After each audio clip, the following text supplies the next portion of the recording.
Bueno, pues tenemos esta noche con nosotros en el canal otra vez a una persona que ya es la segunda vez que viene. Le agradecemos que haya vuelto a venir porque es un éxito en redes sociales. Es una ganadera y además joven. Nazaré Martín, que tiene seguramente, ya cuando grabemos esto, cuando ustedes lo vean, tendrá ya casi los 450.000 seguidores en redes sociales, que se dice pronto. Nazaré, muy buenas tardes. Gracias por venir de nuevo al canal de Amigos de la Hispanidad. Igualmente, o sea, muchas gracias por volver a estar aquí, que la otra vez tuvimos un problemilla, pero bueno, no pasa nada. Siempre hay tiempo de, bueno, de reunirse y de comentar además cosas nuevas que cuando nos reunimos pues no habían ocurrido, por suerte, por desgracia. Así que no hay mal que por bien no venga, como suele decir. Efectivamente, lo hablábamos antes que hay cosas nuevas, como tú bien dices, el tema de Mercosur, que hablaremos ahora de él.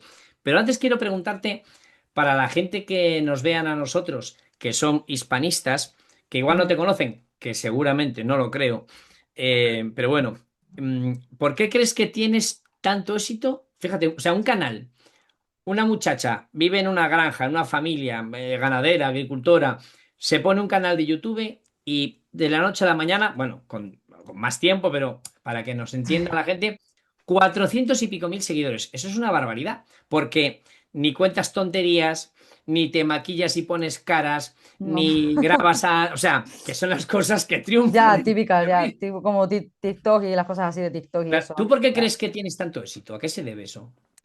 Pues, a ver, yo no lo sé, supongo que porque le caigo a la gente en gracia, ¿no? Pero sí que creo que hay varios factores que yo considero que hacen que le guste a la gente mi canal o las cosas que yo cuento. Uno de ellos, fundamental, es el idioma. O sea, eso hay que dejarlo claro porque el español creo que es el segundo idioma más hablado del mundo, creo, corrígeme si me equivoco. Entonces, claro, somos muchísimos países y muchos millones de personas que hablamos español. Entonces, al final eso hace pues que la gente te vea más, porque evidentemente, pues si hay un mayor número de hablantes, de hispanohablantes, pues al final te va a ver más gente, eso es así, pero es por el idioma y eso es algo que es que no se puede negar, ¿no? De hecho, es que yo, por ejemplo, tengo familiares que a lo mejor que son belgas por ejemplo, una pareja de una tía mía que es de allí, yo le dije, ¿por qué no te haces un canal? Porque le gusta mucho el campo y también explicas a la gente las cosas que haces. Y él me decía, ya, pero es que no puedo, a lo mejor no me sigue tanta gente, porque como él habla, pues francés, ¿no? O flamenco también que se habla allí, y al final el idioma influye muchísimo también que te vea más gente, ¿no? Los principales idiomas, pues al final es lo que hay, ¿no? Y luego también creo que es importante que, pues al final yo lo que intento mostrar es la vida rural lo más real posible, es decir, desde el punto de vista más realista que yo pueda mostrarla. Por eso muchas veces hay gente que me dice, pues, joder, qué mal esto que te ha pasado, los animales cuando se pelean entre ellos, cuando están heridos, cuando están enfermos, cómo solucionamos los problemas del día a día. Entonces, todo eso no lleva ningún tipo de edición, ni de maquillaje, ni de disimulo. Y a lo mejor es algo que choca a la gente, ¿no? Y por eso, pues a lo mejor le gusta, pienso yo. Y también, yo qué sé, la forma de hablar, también hay mucha gente que le hace gracia como yo como hablo, las palabrejas que decimos, luego también los dialectos, el tema de las lenguas minoritarias y al final la cultura, ¿no? La cultura de los pueblos, que es algo que se ha perdido mucho.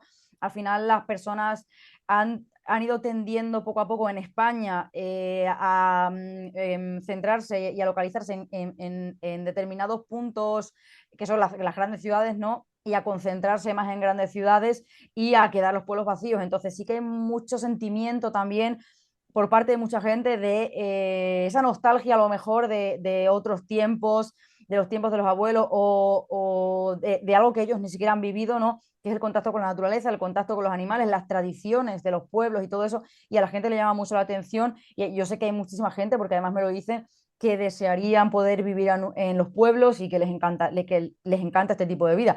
Lo que pasa es que sí que es verdad que está muy romantizada y yo por eso precisamente quiero hacer ver a la gente que esto, o sea, no es nada romántico en el sentido de vivir en un pueblo, hay muchas adversidades y bueno, hay cosas buenas y cosas malas como en todo, ¿no? Pero bueno, más o menos yo creo que eso es así como los puntos principales por los que le caigo en gracia a la gente, básicamente. Sí, la verdad es que lo has descrito muy bien. Que gracias a Dios, que yo Esa, me alegro mucho. esa vuelta a las elecciones y además que irradia simpatía, ya te lo digo yo, ¿Vale? que es lo que, es lo que te ha faltado decir, porque lo cuentas, con mucha naturalidad y eso es muy importante. Bueno, yo no, es que yo o sea, a mí me, aparte de que ya lo habíamos hablado en otra entrevista, que yo me crié de pequeño en un campo y tengo mucha añoranza y mucha nostalgia, aunque bueno, vivo en Santa Pola, al lado de la playa, o sea, que muy bien, ¿no? Pero, y tengo gatos por ahí, bueno, no he perdido mi, pero claro, no tengo a Platera, no tengo a tus mastines, no tengo a la cabrito, o sea, pero fíjate que tú sí lo romantizas un poco en el fondo, ¿eh? O sea, la gente ve tus vídeos y muchas personas, yo te aseguro, que estarán viviendo en Madrid, a lo mejor con unos sueldazos terribles y tal, pero tragándose 2 horas de coche diarias, aparcando en un parking, ese estrés. Y muchos habrán pensado, pero si es que apetece, viendo a esta muchacha, apetece comprarme una casa por ahí en cualquier lado, en un pueblo y tal, y dedicarme, pues eso, a... Pero claro, pues la gente joven emigra a las ciudades porque quieren trabajar. A ver, el trabajo en el campo es muy duro. El otro día vi una entrevista que te hicieron los amigos de Terra Ginota, muy buena, por cierto. Bueno, todas las entrevistas que haces por ahí, la verdad es que están muy bien. Gracias. Y, y creo que les decías eso, que, a ver, que esto, porque te decían, ¿cuánto trabajas? Y, pues, todos los días. Es que las ovejas, o las vacas, comen a diario. O sea, Claro, eso es así. Mm, claro. Oye, vamos a hablar, antes de entrar en el tema, que lo tengo aquí apuntado, tercer punto del día, lo tengo así en grande, Mercosur. Pero antes de hablar de Mercosur, quiero que nos expliques brevemente, para luego que la gente entienda por qué la mayoría de los ganaderos españoles y europeos os estáis enfrentando a la Unión Europea, a ese acuerdo, ¿no? Que yo creo que nos perjudica de Mm, Mercosur. Y te quería preguntar primero, ¿qué problemas tiene el campo actual? En el sentido de, tú lo has explicado mucho en tus vídeos, pero para la gente que nos vea de Hispanoamérica, pues como dices tú, que tenemos una potencia de español tan buena, efectivamente, es el segundo, el español es el segundo idioma de materno, o sea, que lo hablan en casa, que tu madre es española, con entre 600 y 700 millones ya. Y el segundo luego en importancia de segunda lengua, ¿no?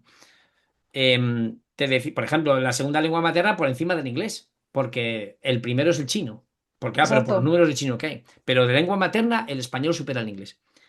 Te decía, Nazaret, trabas en el campo, impuestos, permisos, a todas las trabas burocráticas que hay, controles sanitarios. Mira, he visto el vídeo de esta mañana que has hecho, que estaba cayendo un aguacero, estabas ahí resguardándote Sí, y decías en el vídeo, es que no se puede, estabas enseñando las casas y decías, es que no se puede ni construir nada ahora. Estas no. casas porque las hicieron mis abuelos, mis tíos y tal. O sea, no os dejan hacer nada. Entonces, parece que hay como un plan perfectamente organizado, concienzudamente trazado para destruir el campo español. Entonces, Es que lo hay. explícanos un poco todas las trabas que tenéis los ganaderos, los agricultores, porque tú también tienes olivos y eso, y luego pasamos a Mercosur. Yo me estaba riendo un poco porque estaba pensando, es que tardo menos si te cuento los problemas que no tenemos. Es decir, tardo menos tiempo. Entonces, son todo, a ver, yo lo siento por ser a lo mejor muy monotemática y hablar siempre de lo mismo, pero al final es que todos nuestros pequeños problemas se derivan de un principal problema, que es la pertenencia de España a la Unión Europea. Yo estoy a favor de la salida de España de la Unión Europea. ¿Por qué? Pues porque vivo diariamente lo que es los límites de la producción. Entonces, que la gente se imagine que estás en el fondo del mar y estás nadando hacia la superficie, pero de repente hay algo que te agarra de los pies y te tira hacia abajo. Y tú, por más que intentes nadar hacia la superficie, que ves la luz, eso que te tira de los pies te arrastra hasta el fondo. Pues eso se llama Unión Europea. ¿Y por qué digo esto? Porque desde su inicio, que como muy bien has dicho, que parece que hay como un plan trazado para arruinar el campo, es que yo creo seriamente creo que lo hay. Es decir, hay muchos planes trazados para arruinar el campo porque si no, no se entiende los palos en la rueda que se está poniendo la Unión Europea a sí misma para al final llevar a la ruina a los países que forman parte de la comunidad europea. Entonces, los principales problemas son como las limitaciones que hay como la producción. ¿Qué significa algo? ¿Qué quiero decir yo con esto? Pues que no somos, digamos, no podemos producir como queramos. Es decir, nosotros no podemos producir de la manera más eficiente porque hay una serie de normativa o de legislación que a nosotros lo que hace es que limita la producción en el sentido de que aumenta los costes de producción. Por ejemplo, pues en el tema de los productos veterinarios, productos fitosanitarios, que también lo hemos hablado muchas veces, hay algunos productos fitosanitarios que se han sacado del mercado, que no se pueden vender en los países que forman parte de la Unión Europea porque se entiende que son perjudiciales para la salud de los animales, de los humanos o del medio ambiente. Esas son las principales excusas que siempre ponen. Pero luego se producen aquí, que el otro día, por ejemplo, con Terra Ignota lo hablábamos, hay empresas que producen, va la redundancia, los productos fitosanitarios aquí en la Unión Europea, los venden a terceros países porque aquí no los pueden vender, esos mismos productos fitosanitarios que aquí están prohibidos, y esos terceros países los utilizan en sus producciones para luego esos productos, sean los que sean, venderlos en el mercado comunitario. Entonces no tiene ningún sentido. Luego con los productos veterinarios pasa otro tanto lo mismo. Yo también lo he enseñado muchas veces a la gente en mi canal, algunos medicamentos veterinarios que eran súper efectivos, que los utilizábamos y eran mano de santo, como decimos aquí, es decir, una dosis y el animal estaba, vamos, bailando y tocando las castañuelas, y ahora, sin embargo, tienes otros medicamentos que tienes que aplicar más dosis o más cantidad de producto, es más caro, a lo mejor un medicamento que era genérico, por ejemplo, para el caso de los cocidios, que yo lo digo mucho, ahora hay un montón de medicamentos específicos que muchas veces, como decimos aquí, te vale más el collar que el galgo, en el sentido de que muchas veces te cuesta más un producto veterinario que vas a comprar que el propio animal que vas a vender luego. O sea, es que es una barbaridad. Y esto lo vimos diariamente. Y luego, aparte de todo esto, pues esto más que nada en el tema de la ganadería, que lo que nos afecta sobre todo es eso, y luego en el tema de la agricultura, productos fitosanitarios, y no solamente eso, normativas de no puedes labrar no sé qué tierra si tiene cierto grado de inclinación la tierra, no sé qué.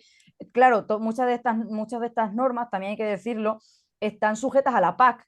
Es decir, si quieres cobrar la PAC, tienes que cumplir estas normas. ¿Qué provoca la PAC realmente? Que para que te den a ti esa subvención o esa ayuda, de la cual actualmente el campo español es totalmente dependiente, tú tienes que producir menos. Es decir, al final se trata de dejar de producir. Y esto me recuerda por ejemplo, el sistema que había que eso, claro, se quitó, pero el sistema que había de ¿cómo se dice? Del régimen de cuotas, o de cupos, que hay gente que también lo llama los cupos de la Unión Europea. ¿Qué era eso? Eso se aplicó en los años 90.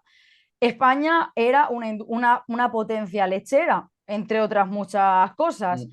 ¿Qué ocurrió? ¿Qué dijo la Unión Europea? Esto no puede ser. Dijeron, no, hay exceso de producción de leche en el mercado, vamos a instaurar el régimen de cuotas. ¿Eso qué significaba? Significaba que, para que la gente lo entienda, las personas que tenían pues granjas de vacas lecheras o lo que fuera, podían producir hasta un límite. Más allá de ahí no podías producir porque incluso te podían sancionar. Es decir, Ujú. ¿qué ocurrió? Pues que la industria lechera española se fue totalmente a la ruina. Creo que fue a principios de los 2002 o por ahí cuando ese régimen ya desapareció, creo, pero claro, porque ya había conseguido su objetivo, entonces ya para qué, ¿no? Entonces, esto es una detrás de otra, y ahora lo estamos viendo. No es que siga así el sistema de cuotas, pero sí que es lo mismo, pero de otra forma. Es decir, ahora tenemos el Green Deal, que es el Pacto Verde Europeo, que ya en pro del medio ambiente, para lograr supuestamente lo de la Agenda 2030, que es que haya cero emisiones para 2030 de CO2, no sé qué. Pues todo es un montón de normativas que afectan directamente a la agricultura y a la ganadería, porque claro, al final los que trabajamos sobre el medio ambiente somos ganaderos y somos agricultores, ¿no? Entonces, todo va enfocado realmente a cargarse al sector primario. ¿Por qué digo esto? Porque sí es verdad que todas esas normativas tienen sentido, en el sentido de que, o sea, son lógicas, pero claro, no es lógico que tú, en pro del medio ambiente y supuestamente para proteger el medio ambiente, para proteger el bienestar animal, digamos, se impongan esas legislaciones a los países comunitarios, cuando se permite la entrada de productos de países extracomunitarios que no cumplen con esas mismas normativas, reventando totalmente la competencia. Es que no hay competencia real, no se puede competir. Y luego ya legislaciones laborales aparte, porque en España, si cualquier persona quiere tener de alta a un trabajador, los jornaleros o tal, tienes que darlo de alta, tienes que tener unas condiciones laborales que están bien. Es decir, está bien que la gente tenga buenas condiciones laborales, buenos sueldos y salarios, etcétera. Pero claro, al final tú no, por eso las cláusulas espejo y todo este tipo de cosas no tienen ningún sentido, porque tú no puedes obligar, por ejemplo, a Brasil a que equipare su legislación laboral a la legislación laboral española. Es que no tiene ningún sentido, ¿no? Por eso es imposible la competencia, es imposible totalmente. Bueno, ya has enganchado perfectamente tú sola con Brasil. Vamos a hablar ya de Mercosur. Aunque voy a hacer un apunte. En el año 92 me fui de Santander a vivir a Asturias. Y lo de la cuota lechera lo viví perfectamente. O sea, tenía una empresa de informática, vamos, pero claro, tenía muchos clientes, vivíamos en Llanes y tenía muchísimos clientes ganaderos. Y me lo contaban, nos lo contaban, o sea que, no, tengo 30 vacas, ¿no? Pero claro, produzco tantos litros de leche, no, no, o quito 5 vacas o me multan. O sea, y al final daban subvenciones para quitar vacas. Y yo me acuerdo conversaciones, yo creo que esto ya lo hemos hablado tú y yo, Nazaré, lo voy a decir rápido, que le decía a un ganadero, mira, me parece muy bien, a ti te van a dar la subvención y ahora en el prado que tienes ahí vas a poder montar una casa rural y tal, igual, muy bien, fondos FEDER, fondo no sé qué, bueno, Exacto. perfecto. Tus hijos van a trabajar en el Mercadona o vendiendo no sé qué, y así es, porque se destroza el núcleo familiar, se destroza el arraigo y se destroza la producción autónoma, que es lo que quieren hacer. Quieren acabar con la soberanía alimentaria. Claro. O Vamos a sea, Mercosur.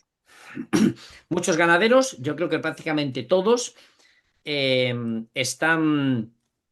Ah, y una cosa, un apunte, antes de ir a Mercosur, que lo tenía, o sea, cuentas tantas cosas en tan poco tiempo que luego digo, quiero lo matizar siento. esto, pero me da mucha pena interrumpirte para no cortarte Tú, el hilo. o sea, interrúmpeme sin problema porque yo No, como no, coja carrete también hablo no, pues sin habla, parar. habla, no, porque es que haces unos discursos 4 o 5 minutos tan buenos, tan llenos de datos, que es una pena cortarte. No quiero cortarte. Lo apunto para que no se me olvide. Has hablado de las subvenciones, del PAC. Vamos a explicar, o sea, le diríamos a los que nos vean, que no sepan lo que es, bueno, lo has dicho. Es una subvención a los ganaderos por X, cumplen X condiciones y ya está. Eso, para mí, Nazaré, yo lo quitaba. Porque eso es lo que os hace esclavos. Es Claro, decir, eso lo hacen los gobiernos. Y lo hacen los gobiernos de cualquier sector. Y una cosa es que haya una desgracia, que haya, como antiguamente decía, ha venido una época de malas cosechas, un incendio. Coño, pues hay que ayudar, hay que ayudar. Pues claro, mira, claro. hay una partida. Pero el que los ganaderos, y ahora lo digo de los ganaderos, Nazaré, bueno, no sé, yo te lo voy a plantear, no sé qué te parece a ti. Lo hablo de los ganaderos, pero podría ser cualquier otro sector. No, ayuda, por ejemplo, aquí en Santa Pola, en Elche, había mucha industria del calzado. Me da igual, no, ayuda al calzado. No, no, no quiero ayudas. Yo, porque si me da usted la ayuda, estoy cautivo y estoy pendiente todos los años de cumplir lo que usted me mande para conseguir la puñetera, iba a decir un taco más gordo, la puñetera ayuda. No, no me dé ayudas. Porque el año que viene me va a obligar a una cosa más. Y el siguiente me va a volver a apretar. Y al final soy subsidiario de todas las ayudas y ya no, el campo hoy en día no puede vivir sin las ayudas. Luego es esclavo del gobierno de turno. ¿No sería mejor decir, mire, no me dé ayudas, bájeme los impuestos? No me haga pagar tanto el IVA, quíteme el IVA a una explotación, el gasoil, pero si el gasoil, el 50% son impuestos, póngame el gasoil a 20 céntimos el litro y déjeme usted de ayudas. ¿Qué piensas de eso? ¿No sería mejor? Claro, de hecho, precisamente quería decir también que es que los años 90 fue realmente cuando empezaron a decir, bueno, en España ya han tenido el subidón de la entrada a la Unión Europea, ya vamos a bajarle un poco ya el tema. Y fue también, aparte, sí, sí, cuando se hizo Vamos a también, darles un baño de realidad. exacto, cuando se hizo lo que acabas de decir del tema de que te subvencionan por producir lo que ellos te dicen, eso empezó en los años 90 también, cuando el régimen de las cuotas que se llamó la reforma Maxarri, creo que fue o algo así, y ahí fue cuando se empezaron a introducir también un poco también en la PAC, en la subvención de la PAC, que es la política agraria común, los objetivos estos de medioambientales y demás, que al final fue cuando se les ocurrió que el tema del medio ambiente era una excusa perfecta, ¿no? Y fue cuando empezaron a dar subvenciones por, si pones tal cultivo, te subvencionamos. Eso fue pues para que la gente efectivamente fuera por la subvención y todo lo que era realmente producía, o sea, producente y lo que era realmente rentable, desmantelarlo, básicamente, ¿no? Y se mordió ese anzuelo. ¿Qué ocurre? Que de aquellos barros, estos lodos, y ahora tenemos a la gente en las manifestaciones pidiendo que por favor no le quiten la paz, pidiendo que suban la paz, pidiendo que, etcétera, etcétera. No digo todos, por supuesto, pero sí que es verdad que yo lo he visto y por eso acaba muy quemada. Porque yo, por ejemplo, no vivo de la PAC y mucha gente no vivimos de la PAC porque aunque nosotros cobremos la PAC, los que somos pequeñas y medianas empresas familiares, el dinero que recibimos de la PAC es que no te da para vivir, es decir, es yo qué sé, ¿cuántos son? 1.000 euros al año como mucho, ¿no? O sea, es que es ridículo. Por eso, a quien le interesa la PAC es a los grandes terratenientes, que realmente también son dependientes de la Unión Europea, porque no te está, quiero decir, es que algo que realmente es rentable no hace falta que se subvencione. Lo que Ujú. pasa es que se hizo justamente al revés y Mira, por eso estamos como estamos. acabas de dar en la clave. Lo que hay que buscar son producciones agrícolas, ganaderas, Claro, agropecuarias rentables, no subvencionables. Y eso es lo que no entienden nuestros politicuchos de mierda. No lo entienden. claro. No, o sí lo entienden, pero no les interesa, por el motivo Bueno, que sea, no les interesa porque o están tienen sus directamente. intereses, claro, tienen intereses partidistas o intereses personales o intereses en que esto siga de alguna manera. Y ya está, es que porque es que si la gente normal, como nosotros, la gente de a pie, tiene la mente abierta y somos personas despiertas, que vemos el problema y sabemos lo que hay, ¿cómo un político no va a saber realmente el problema? Saben perfectamente cuáles son los problemas y saben perfectamente cómo solucionarlos, pero o no tienen la valentía suficiente para dar el paso correcto o simplemente pasan del tema y ya está, y O tienen no sus les intereses deja, o el partidarios. propio sistema, la maquinaria, no les deja ya. Puede ser también. Mm. Porque es verdad que es difícil, o sea, desenvolver lo que está envuelto ahora mismo en tema de legislación, en tema de la Unión Europea, en tema de todo lo que estamos hablando, es muy difícil. De hecho, es que yo lo que veo es que vamos a peor. Y Vamos a peor, sí. yo creo que Vamos vamos a a ir a peor. peor, desgraciadamente. Bueno, ha habido una pequeña luz de esperanza, que no sé si es la mejoría antes de la muerte, que se suele decir muy Ya, drásticamente. Mercosur. Esta semana, precisamente, estabais todos locos, todos los ganaderos, manifestaciones en Bruselas, ya llevabais tiempo, aquí en España. Hace poco hubo una concentración, bueno, yo lo sé porque como soy de allí, pues en Santander. Tenía allí a mi amigo Fernando López Mirones, me manda un mensaje, mira, estoy en la manifestación en tu tierra.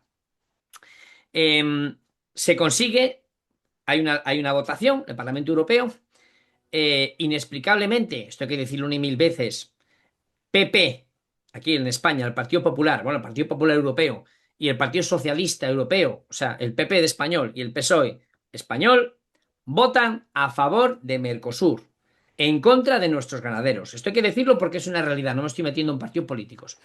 Y otros partidos podemos decir casi de ideologías de izquierdas en Europa, los verdes, Vox, los patriotas, votan en contra. Bien, se han unido a una fuerza que me parece estupendo, que se unan fuerzas políticas dispares, pero enfrentadas por un bien vamos, en este caso de los agricultores y ganaderos europeos y españoles. Me imagino que tú estás en contra de Mercosur, evidentemente, pero quiero que nos expliques por qué. O sea, por qué los ganaderos os habéis movilizado y habéis dicho, estos tratos con Mercosur no nos benefician, nos van a arruinar más todavía. ¿Por qué es? ¿Cómo explicamos a nuestros amigos hispanoamericanos que no queremos esa negociación a priori? vale, yo quiero dejar claro un matiz antes de empezar. No es que yo esté en contra de Mercosur, sino que, de lo que yo estoy en contra es de que la Unión Europea realice un acuerdo de libre comercio con Mercosur. ¿Por Bien, qué? bien, bien apuntado, bien apuntado. Porque ¿por qué? No porque yo quiera fastidiar a Mercosur, porque yo me alegro de todo el bien que le pueda pasar a la hispanidad y a los países hispanos, sino porque esto perjudica a España porque España está dentro de la Unión Europea y yo soy española, lógicamente. Entonces, cada uno defiende lo suyo y yo defiendo lo mío, ¿no? Es así de claro. Entonces, ¿qué ocurre con el tema de Mercosur? Que es otro, porque creo que la Unión Europea tiene, si no cerca, casi 40, a lo largo de su historia creo que ha celebrado casi 40 tratados de libre comercio con diferentes países y organizaciones, de diferentes productos y demás. Y este es otro más el acuerdo. Lo que pasa es que el acuerdo UE-Mercosur es uno de los, digamos, acuerdos más importantes y más grandes, por decirlo de alguna manera, que la Unión Europea haya suscrito y que se haya suscrito incluso en el mundo, porque creo que de ámbito geográfico, creo que sería como el acuerdo de libre comercio más importante ahora mismo, de firmarse y de llevarse a cabo. ¿Qué ocurre con el tema de Mercosur? Que consiste, como todos los tratados de libre comercio, en una reducción de aranceles, lo que significa básicamente que si tenemos, por ejemplo, tenemos a España y tenemos a Brasil, si tenemos en cuenta los costes de producción que hay en España, pues por ejemplo, para producir chotos, no sé cómo lo llamáis, terneros, Sí, ¿no? sí, yo lo conozco como chotos terneros, mira, en Santander se dicen también jatos. ¿Habéis oído lo de jato? Pues algo así me suena, porque muchas veces me lo pone la gente, aquí decimos así, aquí no sé qué, no sé cuánto, Sí, sí, sí. tiene muchos nombres. Chotos en Asturias o terneros en toda España y en Santander se dice en los valles pasiegos, yo soy pasiego, jatos, decíamos jatos. Claro, lo que quería decir es que yo qué sé, si a un ganadero, y además es que no tiene nada que ver, porque las formas de ganadería son totalmente diferentes, pero bueno, aquí en España cuesta mucho producir, mucho más que en Brasil, entonces claro, también en Brasil tienen unas normativas laborales de fitosanitarios, medioambientales muchísimo más flexibles que aquí, ¿no? Bueno, casi todo, creo que las políticas comunitarias son las más restrictivas que hay en el mundo, yo diría, me podéis corregir, pero temas de medio ambiente y demás y restricciones a la agricultura, a la ganadería, a la producción, creo que la Unión Europea es ahora mismo lo más restrictivo que hay. Entonces, ¿qué ocurre? Pues que es mucho más fácil producir comida, ya sea carne de cerdo, carne de pollo o vegetales, en cualquier otro país, Marruecos, Brasil, cualquiera, que no sea un país comunitario, ¿no? ¿Qué ocurre? Pues precisamente que al llevarse a cabo ese acuerdo y eliminar los aranceles, pues eso perjudicaría a la venta de productos españoles o, bueno, fundamentalmente españoles, portugueses o los países comunitarios. ¿Por qué? Pues porque aquí cuesta mucho más producir y al final no podemos competir. ¿Y en qué se traduce eso? Pues en que las empresas a quién van a comprar. Pues van a comprar lo más barato y venderlo lo más caro posible en el mercado porque es lo que hay, ¿no? Entonces, aquí yo lo dije el otro día también, si Mercosur se aprueba, sobre todo porque la carne de vacuno es uno de los productos más afectados y que más se va a liberalizar, los ganaderos de vaca españoles que se agarren, que se agarren porque es que no van a poder competir, es imposible. Y además es que estamos hablando de que la forma de ganadería que tenemos aquí en España es una forma de ganadería más, bueno, también hay granjas en intensivo, pero sí que es verdad que hay mucha ganadería de vaca, por ejemplo, en extensivo, sobre todo si en lo que se conoce como la España húmeda, ¿no? Que es Cantabria, Asturias, País Vasco también un poco y demás, pues hay más ganadería como más también de tipo familiar, un poco como la mía, o sea, no son explotaciones como a lo mejor las que pueda haber en la Patagonia, por ejemplo, o chilena o argentina, que son miles y miles de cabezas de ganado en extensiones de terreno inmensas, ¿no? Es decir, es una forma de ganadería totalmente, es como una ganadería a gran escala, no es como la ganadería que tenemos aquí, ¿no? Entonces, si no encontramos formas de poder competir y si no nos flexibilizan un poco las normativas aquí o siguen manteniendo los aranceles a esos productos para que podamos competir con el precio, pues, o sea, es que si no, que la gente se olvide, o sea, que la gente se olvide, que la gente se olvide totalmente. Sí que es verdad que hay algunas, porque muchas veces a mí me dicen, bueno, pero no pasa nada, porque en el caso de los vegetales, ¿no? Pues cuando aquí es invierno, allí es verano y las campañas no coinciden. Pero bueno, eso será en algunos aspectos. También hay una cosa que se llama invernadero, que existen los invernaderos. Entonces, cuando tú estás en un país que los límites que tiene la producción son muy bajos, como por ejemplo pues algunos países hispanoamericanos y demás, pues ¿qué hace? Pues que al final eso va como una moto. ¿Y qué ocurre? Pues que se comen el terreno de los demás, lógicamente, que es lo que está pasando también con Mercosur. Y ellos tienen muchas más herramientas para producir y muchas más facilidades. Y eso lo que implica pues que al final aquí nos vamos a quedar con una mano delante y la otra detrás, básicamente, ¿no? Y también la triquiñuela un poco de esto, que claro, sobre todo en España lo que se ha hecho también es que al final, ¿en qué le beneficia, ¿no? A la Unión Europea si perjudica al sector primario de la Unión Europea? ¿Por qué la Unión Europea quiere firmar el acuerdo UE-Mercosur? Pues porque también se van a vender de aquí automóviles y maquinaria y también productos químicos, que son esos fitosanitarios y productos farmacéuticos y veterinarios de los que hemos estado hablando, pues se van a vender a países que forman parte del Mercosur. Es decir, es que esto echa la ley y echa la trampa, ¿no? Como se suele decir. Entonces, Y ya es una veremos a ver qué trampa pasa. muy gorda porque, claro, por ejemplo, firmamos el acuerdo con Mercosur, que no es, como tú muy bien has apuntado, lo reitero, no tenemos nada en contra de Mercosur, Dios nos libre. Brasil, Uruguay, Paraguay y ¿quién es el cuarto? Bueno, son los cuatro, sobre todo los grandes, ¿no?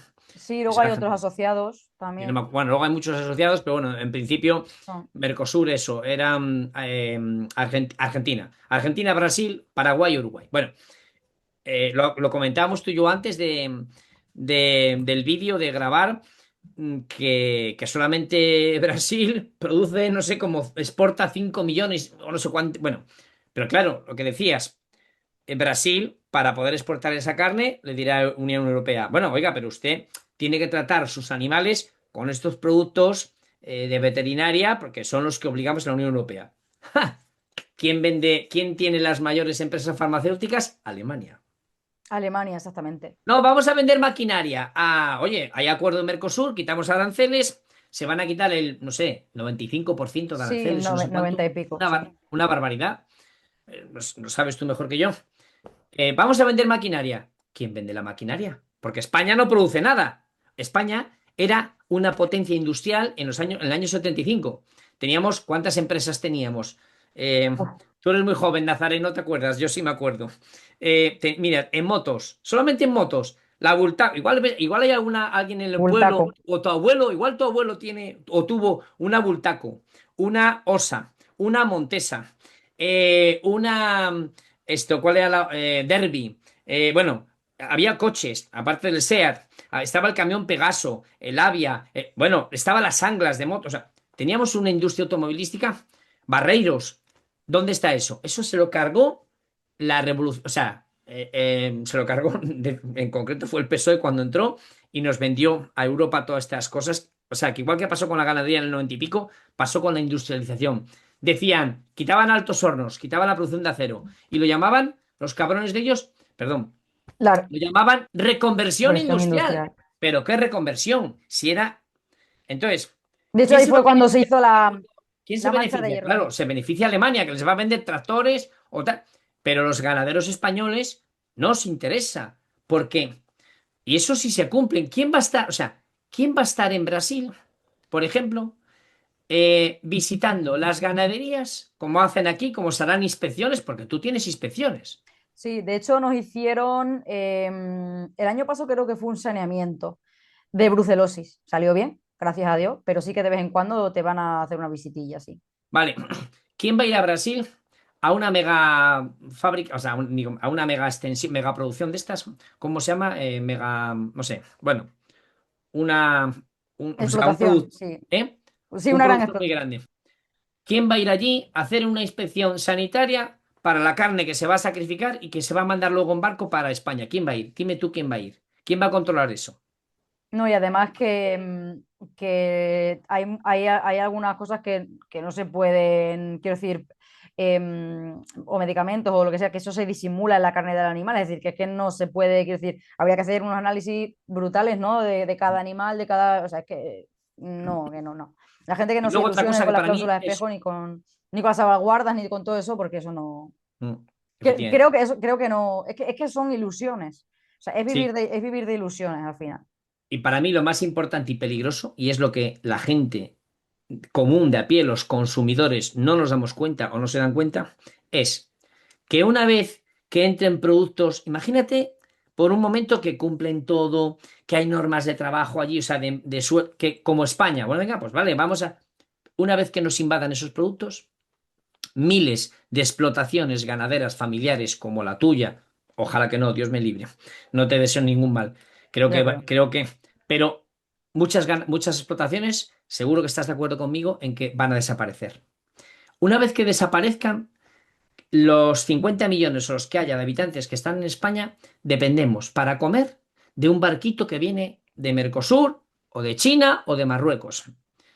En cuanto haya un problema y el barquito no venga, ¿qué comemos? Si hemos Claro. destruido nuestra soberanía alimentaria. ¿No se dan cuenta de eso nuestros políticos? Claro, eso también lo hablábamos el otro día también en el canal de Terra Nota. Es muy interesante porque precisamente yo lo que decía es, todos los países, no solamente España, o sea, todos los países deben tener un mínimo de sector primario, un mínimo de industria, un mínimo de minería, un mínimo, todo lo que se pueda, porque por lo que pueda pasar, que yo ponía el ejemplo de cuando finalizó la Segunda Guerra Mundial, por los motivos políticos que fueran, yo ahí no me voy a meter porque eso es otro tema, pero se bloqueó a España, Estados Unidos bloqueó a España, hubo bloqueo a España.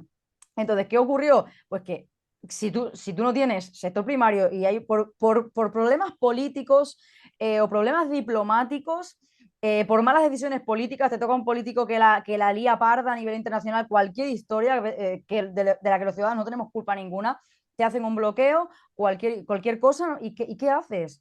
¿Qué haces si no tienes has desmantelado tu tejido productivo totalmente ¿Y qué vas a hacer? ¿Reanudar de nuevo el sector primario cuando a lo mejor otros países ya te llevan tecnológicamente 20, 30, 50 años de ventaja? Es que no tiene ni pies ni cabeza, no tiene ni pies ni cabeza lo que están haciendo. Y es por eso también, no solamente por los riesgos del presente, sino también por los peligros del futuro, que la gente no lo ve. Que por una decisión política, por cualquier tontería, puede haber, por una guerra, Dios no lo quiera, por cualquier cosa, porque la gente se cree que la historia se acabó y la historia está más viva que nunca y lo estamos viendo precisamente o desgraciadamente desde que ha empezado el año, ¿no?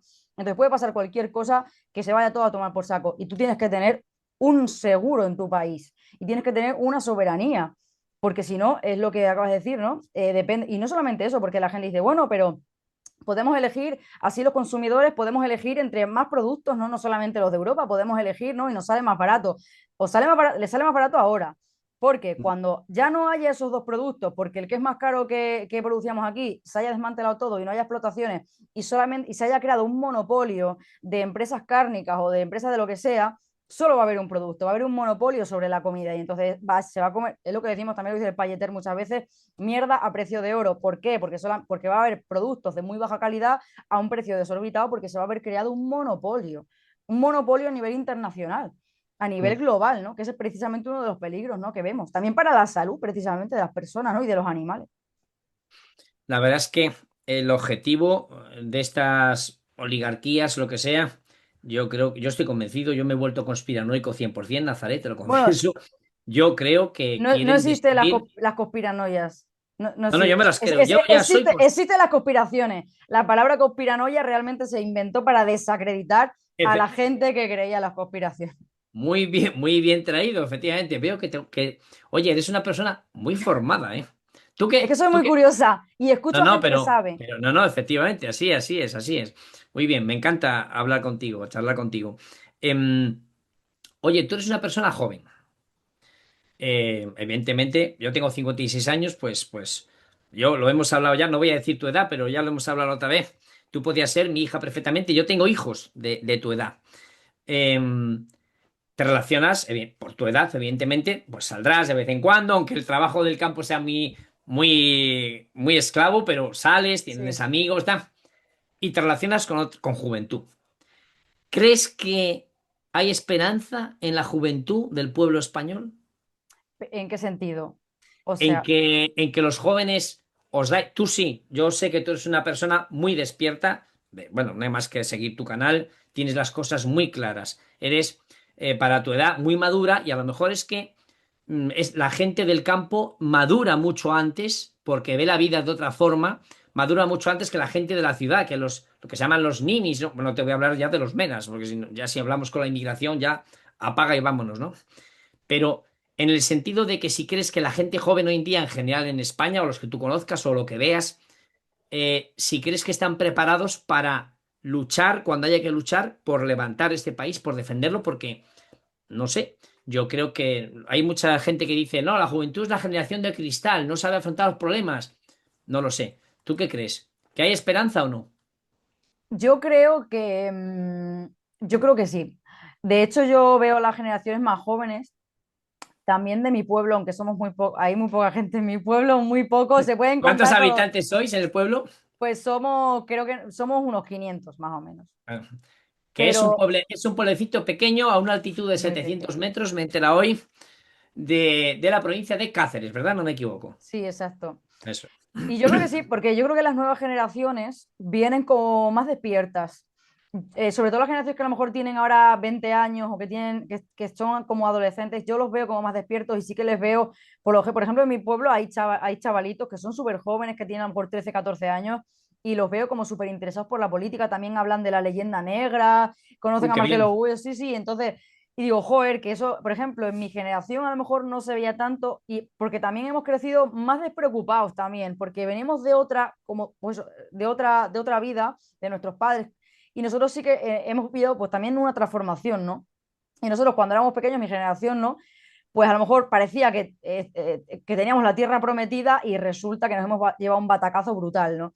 Y la gente de las generaciones nuevas sí que vienen un poco más despiertas en ese sentido, porque ellos ya están en un mundo, ya han nacido en un mundo, en una sociedad que en muchos sentidos está deshecha Y yo creo que a lo mejor eso sí que les impulsa a querer una estabilidad, a tener un pensamiento más maduro quizá, en muchos sentidos. Y yo creo que sí, yo creo, yo sí tengo esperanza. Lo que sí que es verdad que yo creo que políticamente es muy probable que vayamos a peor antes de mejorar, eso sí que lo creo de verdad, pero no por culpa necesariamente de la gente, sino desgraciadamente por los políticos que tenemos, nacionales y comunitarios también.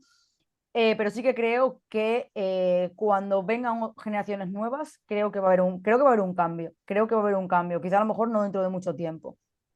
Me alegro que pienses así y además me alegro también que lo veas, o sea, no que lo pienses así, sino que te des cuenta de que es la realidad. Lo necesitamos, la verdad. Hablando de los políticos que decías ahora, yo también creo que, bueno, no sé, te voy a dar mi opinión y tú me dices si estás de acuerdo o no. Tiene que cambiar el sistema de alguna forma, porque yo te aseguro que mañana, este fin de semana, va a haber manifestaciones a raíz del desastre ferroviario que ha habido. Por cierto, que le mandamos un enorme saludo y nuestras más sinceras condolencias a todas las víctimas esta semana cuando se está grabando este programa con Nazaré Martín. Pues ha habido un accidente, bueno, hace unos días, un accidente ferroviario aquí en España y han fallecido casi 50 personas. Y ha sido producido, se sabe de sobra, por no se ha mantenido vamos, como tenía que haberse hecho, el mantenimiento de las infraestructuras, en este caso de la vía del tren, un tramo del AVE, cerca a su paso por Córdoba. Yo te decía, Nazaret, que creo que necesitamos cambiar, o sea, no que haya elecciones, como te decía, va a haber manifestaciones, venga, elecciones, elecciones. Yo creo que si hay elecciones no va a cambiar nada. Va a venir otro partido que es el PSOE 2.0. Hay la forma, o sea, en España, en el momento en que estamos dependiendo siempre de que te voten los separatistas, de que te voten los filoetarras o de que te voten los nacionalistas de Galicia o de donde sea, ahí hay una serie de concesiones, una serie de, bueno, por 7 votos le llamaban a Pedro Pedro primero de España, el amado líder, le decían que tenía el culo roto, ¿no? No sé, ¿tú crees que votando hacemos algo? ¿Crees que la democracia en España tal y como está sirve para algo? Yo creo, y el otro día, por ejemplo, escuché a Elvira Rocabaria, que también es una eminencia, vamos, me gusta mucho escuchar a esa mujer, decía Mm. que estamos viviendo que que la democracia está en crisis. Yo también lo creo, porque realmente es que se ve que el sistema político, por lo menos que tenemos en España, no resuelve los problemas, no es resolutivo, está totalmente estancado, es como una especie de, porque realmente el bipartidismo, de una forma o de otra, prácticamente sigue igual, ¿no? Entonces yo sí que creo, y esto a veces también lo pienso, que tiene que haber alguna fórmula para que se pueda controlar de alguna manera a los políticos y que de alguna forma poder exigir nosotros los ciudadanos que el gobierno quede en funciones y se disuelva las cortes o se pase algo. Si, por ejemplo, hay una catástrofe natural y no se resuelve en un plazo, no sé, algo. Tenemos que exigir algo porque este sistema no es garantista, es decir, realmente no es garantía de nada porque lo estamos viendo que es una partidocracia, ¿no? Que también Rubén Gilbert también siempre está con el tema de la partidocracia también.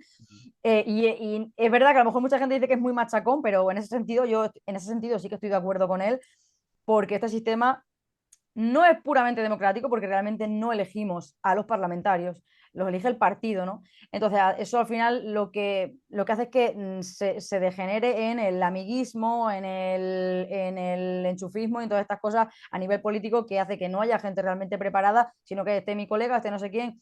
Y al final se crea como una especie pues, de organización que esos son partidos partidistas, como yo digo, es decir, no son partidos de Estado, sino que son partidos cuyos intereses son los del partido, no los de la nación. Entonces, ese es el gran problema que yo veo que tenemos en España, que no hay partidos, porque al final se ve que todos, en última instancia, siempre miran por su partido, ¿no? Y siempre buscan la confrontación con el partido contrario, con el partido político contrario. Y eso es un error. Yo creo que tiene que haber de alguna manera un partido de Estado o políticas de Estado que realmente conduzcan a una cohesión social de todo el pueblo español, ¿no? No una división, una fragmentación, que es lo que están buscando, también por intereses geopolíticos de otras potencias, etcétera, etcétera, pero bueno, ahí tampoco voy a entrar porque yo no soy una experta en geopolítica, pero sí que es verdad que necesitamos un cambio de sistema. Este sistema no funciona. Este sistema, desde mi punto de vista, echa aguas por todas partes. Lo que pasa es que yo no tengo la solución. Yo no tengo la solución. Me encantaría tenerla, pero no la tengo. No sé cuál es la solución. Sí que es verdad que creo que debería haber más control, pero más allá de eso, como he dicho precisamente, no creo que de aquí a 5 años se vaya a cambiar la cosa. Es decir, creo que si hay un cambio será más a largo plazo. Y a lo mejor provocado por una, no sé, algo, una ruptura. O sea, tiene que haber algún tipo que, porque yo no sé, yo no, todo el mundo está en las redes, venga, tal, huelga, no sé qué, esto es inaguantable, 50 muertos, lo de la gota fría de Valencia, fíjate, y no hay responsabilidades. Yo no me canso de repetir que el gobierno a lo mejor en aquel entonces, con el del tren, bueno, el del tren es distinto. Bueno, y no sé si en la gota fría de Valencia también en 2024. Vale, puede que muchas personas dirigentes políticas no tuvieran la culpa, pero sí tienen la responsabilidad. Y no sé, porque la ministra de Transición Ecológica, que esa es otra también, lo de transición ecológica, nadie sabe lo que es. Yo creo que ni ella. El Green Deal, ¿no? Que dicen que decías tú antes del Pacto Verde Europeo. Hay una diferencia entre la responsabilidad y la culpa. Vale, igual no tienes la culpa, pero eres responsable, chico. Da soluciones, lo que decías tú, dimite. Mira, nosotros ahora, sabes que la asociación nuestra, Amigos de la Hispanidad, está formada e impulsó en 2023 un movimiento que se llama Protocolo de Santa Pola, en el que hay otras 53 asociaciones de 13 países, algunas de Hispanoamérica, bastantes. Y estamos ahora elaborando un documento lo llamamos Proyecto Europa, y vamos a dar unas normas y unas ideas precisamente de ideas buenas, o sea, para el buen gobierno de las naciones. Fíjate, ¿eh? Y vamos a hacer, ya te pasaré el documento cuando lo acabemos, porque mira, nuestro canal, Protocolos de Apolo, hombre, hay muchas asociaciones, lo vamos a difundir. El nuestro es muy humilde, muy sencillo, pero ese documento, por ejemplo, estaría muy bien que la gente lo supiera y tú con los seguidores que tienes, si lo pusieras en tu canal, mira lo que han hecho los del Protocolo de Santa Pola, claves para el buen gobierno. Y una de las cosas que proponemos, fíjate la que es, una cosa que se llama juicios de residencia, que eso es típico. Seguramente si has leído libros de Marcelo Gullo, de Elvira Roca, lo habrás Sí. oído y sabrás lo que es. Lo voy a explicar para la audiencia. Eso es típico de los gobiernos de la monarquía hispánica católica. Cualquier alto cargo que iba a las Américas o a cualquier otro sitio, a Nápoles, a Sicilia, a Flandes, todas nuestras posesiones, un gobernador o un virrey, lo que fuera, acababa su mandato, 4 o 6 años, y en ese momento tenía que venir obligatoriamente, aunque lo hubiera hecho perfecto, tenía que venir a la corte, y mientras él venía iba un oidor, una persona, que se iba a encargar de sentarse, hacer como una especie de ventanilla única de defensor del pueblo, y cualquier persona que se hubiera sentido agraviada con las órdenes, con los mandatos, con la forma de gobernar de ese virrey, podía denunciarle gratuitamente y aportar pruebas. O sea, si a nuestros cargos, una vez que acaba su mandato, pero desde el presidente al último concejal, al último alcalde de ayuntamiento, se le hiciera un juicio de residencia y que los habitantes del pueblo, la comunidad, la ciudad, la villa, pudieran decir, mira, pues yo sé que este alcalde hizo esto, mira, yo sé que igual simplemente esa figura, otro gallo cantaría. Y eso es una prueba de que se pueden hacer las cosas bien. Claro, hay que tener voluntad política. Yo sé que ese tipo es un pequeño detalle. Yo sé que eso se lo vamos a mandar a parlamentarios europeos, que además hubo algún parlamentario europeo que nos pidió este trabajo, y no voy a decir el nombre, pero lo estamos haciendo para todos los grupos políticos, lo vamos a lanzar en abierto. ¿Qué pensa? O sea, desde una visión hispanista, cómo recuperar el bien común, por ejemplo, una tradición española, las zonas comunales que se están perdiendo, en fin, todo este tipo de cuestiones. La meritocracia, lo que decías tú antes de los partidos, lo acabas de decir. ¿Cuál es el mérito para que un presidente del gobierno llegue a presidente? ¿Te metes con 16 años en la maquinaria de un partido? Estudies o no, no haces absolutamente nada, te haces lacayo y vasallo de toda la maquinaria política, y tu único mérito, o sea, sin ningún tipo de mérito de haber participado en asociaciones civiles, no sé qué, haber trabajado, no, no, simplemente por estar en la maquinaria del partido y tener el voto cautivo, que lo has dicho antes también, que solo trabajan por y para el partido, llegas, de repente ganas unas elecciones y te haces presidente. ¿Y qué mérito tienes? Ninguno. Entonces, nos gobiernan auténticos zoquetes, pero ojo, muy listos y Sí. muy. metidos en la maquinaria burocrática de los partidos. Entonces, no sé, dices tú que 5 años. Pues ojalá que fuera menos, pero bueno, si son 10, 10. El problema es Nazaret si vamos a aguantar esos 5 años. Ya veremos, no lo sé, porque se está poniendo la cosa muy fea y también, bueno, ahora por ejemplo, con lo que hablamos que del tema de Mercosur también, ahora se ha paralizado, pero la Comisión Europea, bueno, algunos parlamentarios sí que están pidiendo que se aplique provisionalmente, que yo creo que eso, creo que sí se puede hacer. Entonces ya veremos, no sé. No sé, porque al final eh, un país, quiero decir, la industria es poder y Mm, si un país no tiene industria, no tiene poder ninguno. Entonces, al final tenemos unos políticos que, si es que realmente los partidos que están hoy son los que contribuyeron a desmantelar toda la industria, a desmantelar toda la potencia que había logrado ser España, que además internacionalmente se le llamó el milagro español, porque en mm, muy poco tiempo España creció muy rápidamente y se convirtió en una potencia por los recursos que tenemos, por lo que fuera, ¿no? mm, Entonces, precisamente los partidos que tenemos son los que contribuyeron al desmantelamiento de todo ese poder. Es imposible que salgamos a flote con los mismos partidos que han propiciado ese desastre, ¿no? Y todas estas crisis que estamos sufriendo. Entonces, hasta que no haya un cambio real, un cambio político real, y los partidos que están no desaparezcan, y lo digo así de claro, pues no creo que se pueda modificar todo esto porque hay pues, un secuestro de los poderes del Estado, ¿no? Que no son del pueblo como deberían ser, sino que son pues una oligarquía política, no sé cómo decirlo, y así pues nos pasa lo que nos pasa. Pero eso que has dicho pues, de los juicios de residencia y demás, estaría bien si existiera voluntad política de aplicarlo, pero yo creo que se pondrá toda la voluntad política posible porque eso nunca llega a aplicarse, ¿no? para que Justamente al sea al revés. contrario.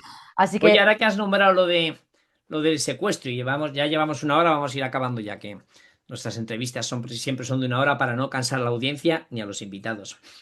Has hablado del secuestro, de, y me ha gustado esa palabra. Mm, en estas revoluciones, o sea, perdón, revolución no, bueno, que podía ser, ojalá que fuera una revolución. En estos movimientos que ha habido ahora, agrarios y tal, en Bruselas, aquí en España, ¿estáis unidos los ganaderos? Porque yo oigo comentarios de otros, vamos a decir así, otros, ¿cómo se dice? No quiero decir la palabra en inglés, que no me gusta. Los que tenéis influencia, no quiero usar en las redes sociales, ¿no? Eh, y veo que algunos estáis enfrentados con otros, que no sé si es tu caso, te lo voy a preguntar, pero a nivel, por ejemplo, de entidades, de asociaciones, de movimientos, ¿el campo español está unido para presentar batalla juntos o no? en parte, yo voy a decir lo que yo percibo. Al final todos queremos vivir bien, tener unas condiciones de vida buenas y que el campo funcione y que ganemos dinero produciendo, porque al final es lo que queremos, ¿no? Entonces todos estamos unidos en el sentido de exigir que se flexibilicen las normas de producción y que nos dejen vivir, básicamente, ¿no? Pero sí que es verdad que, bueno, yo estaba en manifestaciones en la que todos pedíamos lo mismo, unos precios justos para la aceituna, y había gente de Podemos, gente de Vox, gente de un montón de partidos o de ideologías políticas que dices, qué bien, ¿no? Que yo qué sé, que sin que haya ningún tipo de conflicto, en una misma manifestación estemos todos juntos pidiendo algo que nos interesa a todos, y eso es un buen paso adelante, yo creo, ¿no? Pero sí que es verdad que hay determinados intereses que unos comparten y otros no compartimos, ¿no? Yo, por ejemplo, lo decía al principio cuando hemos empezado a hablar, con el tema de las manifestaciones y demás, con el tema del SIF yo acabé muy quemada, porque claro,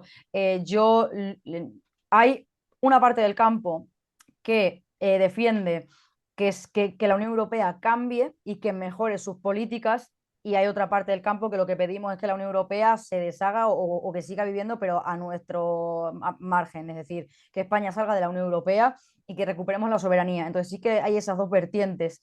Por eso hay gente que, pues, se manifiesta pues, para que mejoren la paz, para que mejoren las políticas. Es decir, lo que piden es una transformación de alguna manera de la Unión Europea, pero seguir perteneciendo a la Unión Europea y seguir en este sistema en el que estamos metidos. Y hay otra parte, de la que yo formo parte, que lo que pedimos es la salida de España de la Unión Europea, porque entendemos que no hay solución posible. Hay parches, si sigue la Unión Europea, si se sigue la Unión Europea, se pueden poner tiritas, se pueden poner parches, pero nunca, nunca vamos a ser una potencia productora en ningún sentido mientras no recuperemos nuestra soberanía. Y la Unión Europea no lo va a permitir porque es un ente supranacional. Y precisamente por eso querían, entre otras cosas, que España entrara, para que no fuera una potencia y no nos comiéramos un país solo a toda Europa, como hemos hablado antes como con el tema de la leche, de las cuotas lecheras, que solo el norte de España producía leche para alimentar a toda Europa, básicamente. A lo mejor estoy siendo un poco exagerada, pero la verdad, ¿no? Entonces decía, no, No, no, no, esto no se pero puede ser, no puede ser. producíamos mucho, muchísimo. Claro, y entonces, ¿qué ocurre? Pues que la gente, pues esas cosas a lo mejor o no las saben. Sí que es verdad que hay muchas personas que están despertando y se están dando cuenta de lo que es la Unión Europea realmente, de lo que es el vaciado de los pueblos, la España vaciada, ¿no? Que lo llaman. Entonces, sí que hay esperanza en ese sentido, pero lo que hablamos, puede que haya, y la hay, yo creo, esa división en el sentido de que unos sí que son partidarios de transformar la Unión Europea y cambiar un poco la Unión Europea, y otros somos partidarios de salir de la Unión Europea y a tomar por saco. En unas cosas estamos unidos y en otras cosas pensamos de una manera distinta. Yo he de decir que, además lo he dicho públicamente muchas veces, comparto tu opinión, Nazaret. Yo creo que la Unión Europea ahora mismo, en su momento, pudo estar muy bien, entramos mal, no supimos gestionarlo y ahora mismo no nos beneficia. Ahora bien, no podemos salirnos de hoy para mañana.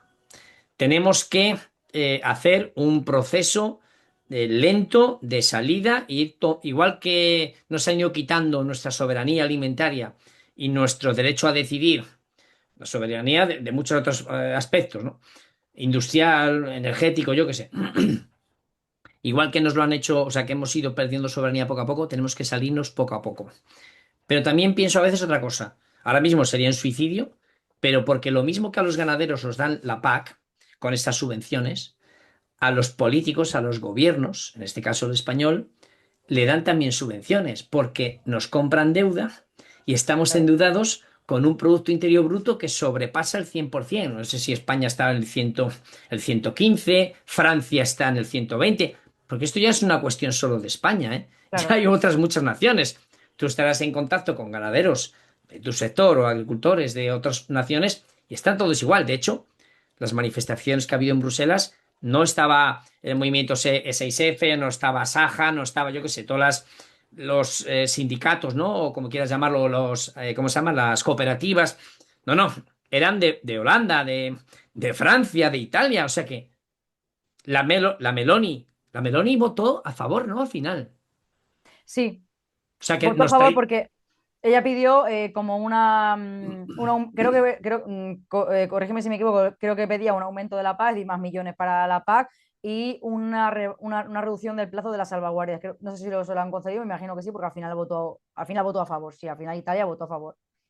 Bueno, pues eso demuestra que lo que iba a decirte al final, que si siguiésemos en la Unión Europea, pero tuviésemos unos políticos con dos, bueno, no voy a decir nada, o sea, con una fuerza, una tenacidad y un valor como lo que hay que tener, luchando por nuestra nación, podríamos seguir la Unión Europea.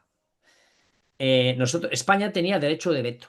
Es decir, cuando se hace en la Comisión Europea, hace una propuesta que a España le perjudicaría, por ejemplo, lo de la pesca, pues podíamos decir, no, no, esta ley no la vetamos, porque esto perjudica claro, a un tío, bueno, Suiza no está, a que fuera, bueno, Francia igual también tiene flota pesquera, no sé, Alemania, un país que no tenga una flota pesquera que puede tener España.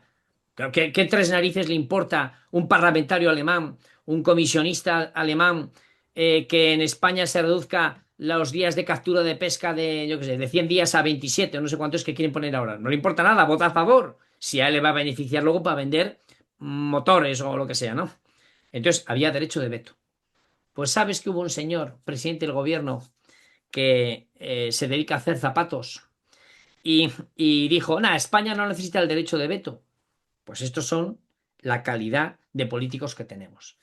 Y es lo que decías tú antes, que a lo mejor es que tenemos políticos que o son necios, eh, es que no sé, yo no quiero pensar mal, pero yo creo que es que tienen que estar todos, vamos a decir una palabra fina, subvencionados. porque si no, No no se me lo entiende. explico. No, si no, no se entiende. Y aparte también es que yo creo que vivimos también en una época sin valores.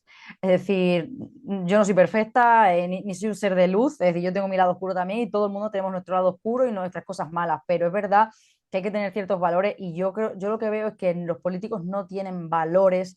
Valores, cuando digo valores me refiero a principios, me refiero a moral, a ética personal, es decir, a un compromiso con causas sociales o con causas históricas, ¿no? Entonces, eso está totalmente perdido. La gente, actualmente el sistema mundial, desde mi punto de vista, se mueve solamente por la mercadería, compra, venta, por la economía de punto. Es decir, no es como en otras épocas de la historia que se hacían cosas, se iba a la guerra por unos principios, por una fe, no solamente por intereses económicos o por intereses de recursos naturales o lo que fuera, que también, que no lo niego, pero es verdad que no hay valores en los políticos, entonces si no tenemos valores ni para defender tampoco ni nuestra historia, porque se está desmantelando, bueno, en España se desmanteló todo, la historia también, entonces mucha gente también ahora con el tema es verdad de la inmigración se han abierto muchos debates y también hay gente que habla de la reconquista. Lo primero que tenemos que hacer es reconquistar la historia, ¿no? Por eso tenemos que intentar pues, aprender todo lo que podamos sobre nuestra historia y recuperar nuestra identidad, ¿no? Y eso es algo que se ha perdido totalmente y en los políticos, en las élites, ¿no? También, también. Entonces, también eso es uno de los problemas que yo veo, que todo es puro interés económico personal o del partido, o no sé qué. Entonces, no importa la nación, esos son valores que han quedado en el pasado, en la Edad Media, o nadie sabe dónde, y ya está. Por eso también decía el otro día también que tenemos también los ciudadanos el concepto también de Estado-nación metido en la cabeza cuando ya hay empresas que tienen más dinero que muchos países y cuando ya todo se mueve en bloques, en grandes bloques geopolíticos, ¿no? Por eso yo defiendo la unión de la hispanidad.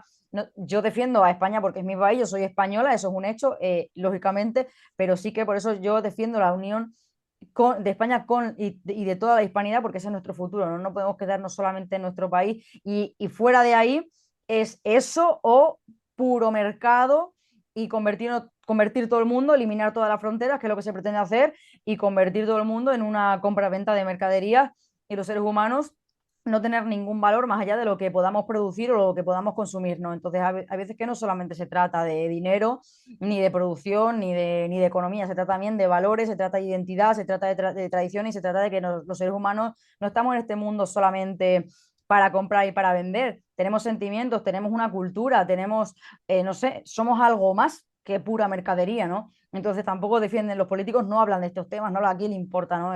Todas estas cosas, ¿no? A quién le importa. Lo que importa es la pela, ¿no? La pela es la pela, como decimos aquí, y es muy triste, pero es así. Yo también es un problema que veo grave en la sociedad y también en la juventud y en general, ¿no? Pero políticamente sí, pero al final son los que nos gobiernan. Y si nos gobiernan personas sin valores, que reniegan de nuestra propia historia, que creen que debemos humillarnos, que creen que somos lo peor que hay, pues al final todo eso influye. Influye. De hecho, decía, en un libro que leí de Marcelo Gullo también decía, el espíritu de combate es un factor decisivo para la victoria. Y eso se puede aplicar en cualquier ámbito de la vida. Si tú no tienes espíritu de combatir, si tú no tienes ganas de luchar por lo tuyo, al final estamos como zombies, ¿no? Como zombies del mercado, ¿no? Que es un poco hacia donde nos llevan también.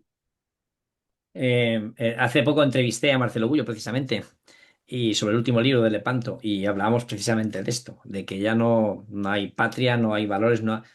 O sea, has tenido una intervención ahora final para acabar apoteósica. Eh, hiciste hace poco un vídeo que me encantó, me gustó mucho el segundo título que decías, vida rural, vida real. Y lo que Eso habías titulado. fue de lo de Terra Ignota. Lo pusieron Pues ellos. era ese entonces. Sí, Pues lo de vida real es verdad, es que vivimos fuera de la realidad. Y has dado en el clavo cuando has dicho que hemos perdido las tradiciones. Pero yo voy a apuntar una cosa a lo que has dicho, porque te has referido a los políticos. No pueden ser solo los políticos. Y aquí vamos a la solución. Pero me decías antes, Alberto, yo no sé, no tengo la solución para estos problemas. Pues la solución empieza por recuperar lo que acabas de explicar tú muy bien, esas tradiciones y esos valores éticos, morales, tradicionales, humanísticos, católicos, hispanos de toda la vida. Por eso tenemos que volcarnos hacia Hispanoamérica. Ojo, que Hispanoamérica está como nosotros, o peor. O sea, está invadido también por este mercantilismo, por este comercio. Ahora solamente los seres humanos somos personas que abrimos, vemos las redes sociales y nos salen anuncios completamente, compra compulsiva, liberalismo, capitalismo, mercantil, sobre todo mercantilismo.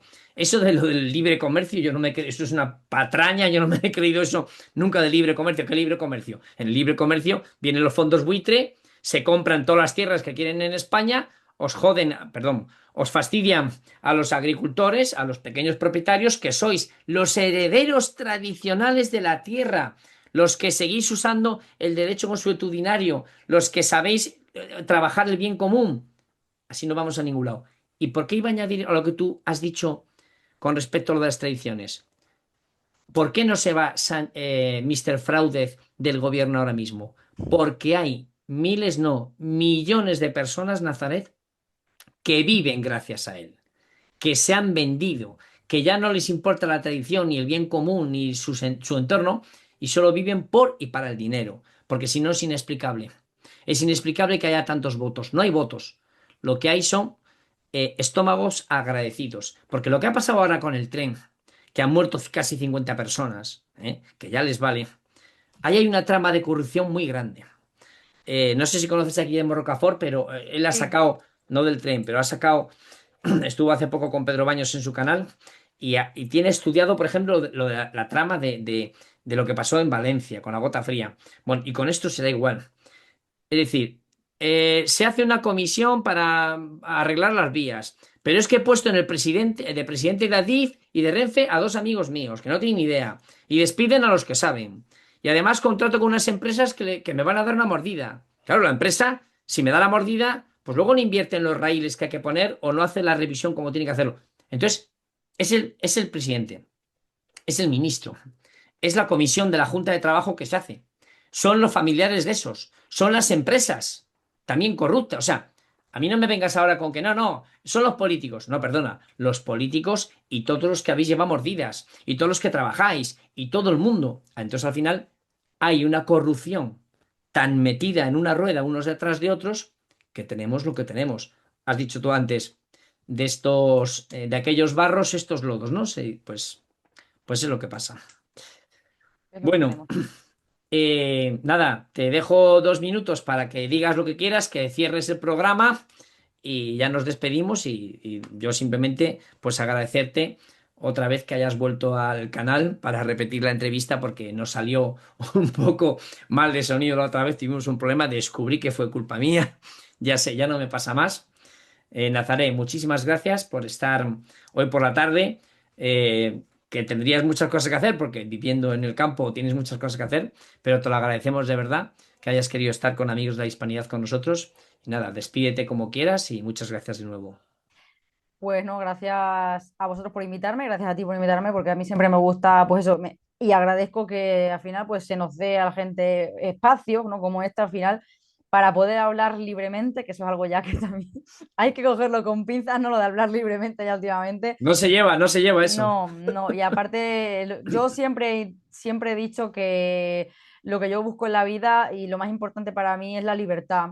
Entonces, la libertad y abarca muchas cosas, ¿no? Y una de ellas es la libertad de expresión, ¿no? Poder decir lo que quiera, siempre con respeto, lógicamente, a los demás. Entonces, yo sí, si tengo que decir algo a modo de despedida es que la gente siempre busque ser libre y no tenga miedo a decir lo que piensa, porque si alguien te rechaza por decir lo que piensas o por pensar diferente, nunca ha sido tu amigo y el que te quiere te va a querer igual y el que te odia te va a odiar igual. Así que la gente sea ellos mismos y que la gente no tenga miedo a expresarse libremente y a cambiar, que también es bueno, ¿no? Y abrir la mente, ¿no?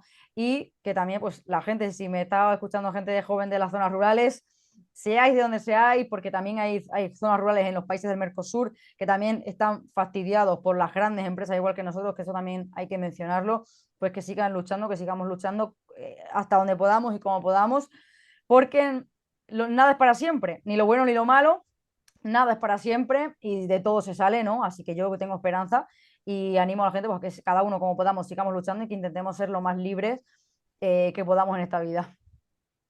Pues dicho queda, muchísimas gracias por tu participación, Nazaré.